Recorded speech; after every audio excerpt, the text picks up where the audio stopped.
When prospective home buyers are looking for a surveyor, it is easy to be taken in by flashy marketing and low prices. However, time and time again, we see purchasers being burnt by poor quality and inadequate surveys, with defects missed or further investigations called for by the surveyor. In this video, I will be exploring the most common areas where we often see reporting mistakes made and what this could mean for you as a buyer. The most significant problem that all surveyors must look for when surveying properties are structural issues. This is because not only are they the most expensive to rectify, but can also be particularly disruptive and distressing to a homeowner. While it is rare that buildings in the UK are ever on the cusp of spontaneous collapse, over time structural issues can be extremely damaging and have knock-on effects to other areas of a property, sometimes making them uninhabitable. Chartered building surveyors are expected by the RICS to have a good understanding of the causes of and remedial options available for structural movement. However, sometimes we see surveys which either misdiagnose structural cracking as thermal movement or identify structural movement and advise the client to contact a structural engineer. Misdiagnosis can be very alarming, particularly if the building continues to move. How would you feel if you moved into a property having been told that the cracks in the ceiling are a result of the building heating up and cooling down, only to find that 6 months after purchase, those cracks continue to widen? Once structural movement is identified, there are ordinarily signs which will indicate the cause of the movement. Particularly on older properties, this would tell us that something has recently changed, such as a water leak somewhere, or perhaps an additional stress has been added to the building due to the failure of another building element. The majority of structural movement can be diagnosed by a competent chartered building surveyor with a single inspection. However, when a building surveyor calls for further investigation by others, this can often be concerning for a potential purchaser who may be worried that they are about to open a costly can of worms.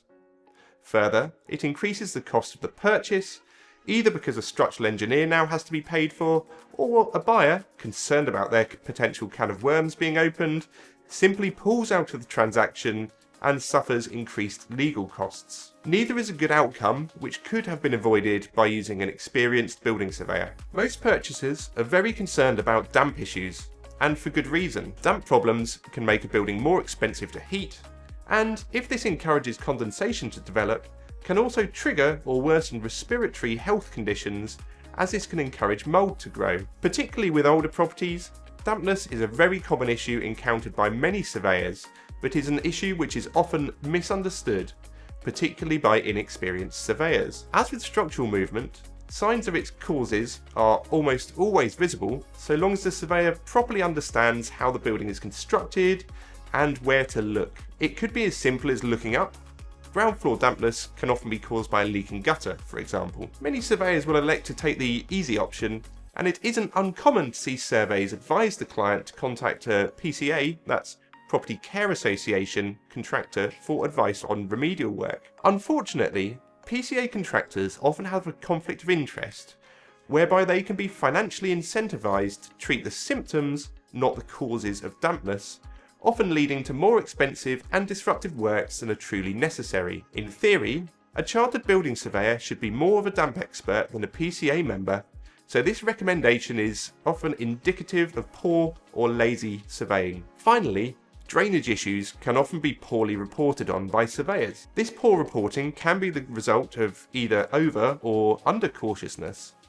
Sometimes drainage issues can be suggested by sunken ground, either around inspection chambers or along drain run lines, which is sometimes missed by surveyors, meaning that home buyers can unwittingly purchase homes with potentially expensive hidden defects. In the other extreme, some surveyors recommend that purchasers commission a CCTV drainage report on every survey report they write. This is a way for the surveyor to discharge some liability for properly inspecting a home and is not consistent with RICS home survey standards. This means that purchasers will be in line for further exploratory costs, often in the region of the cost of the survey itself, for no reason other than that they have commissioned a surveyor with slopey shoulders or with insufficient experience to inspect their home. Misdiagnosis or calling for analysis by others normally, though not always, indicates one of the following.